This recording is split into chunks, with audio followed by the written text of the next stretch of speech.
What's up guys, Fix Alex here. I'm gonna show you how to remove door handle on this 2013 Mazda 3. And that's the tool that I'm gonna use today. Flathead screwdriver and I need focus. Where is my focus?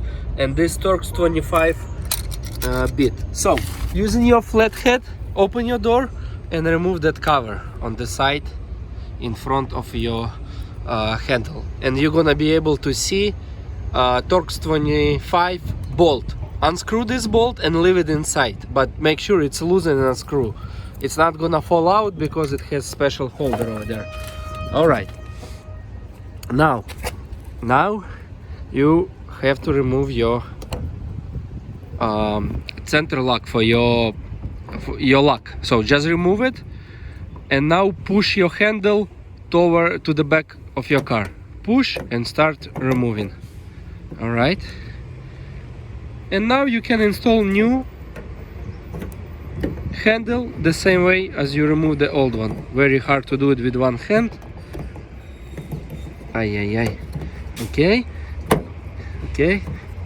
put the lock back, tight that screw and make sure it's working, guys. Thank you guys for watching. Join to my channel, subscribe, like this video and comment what should I record next about this car. Thank you, bye.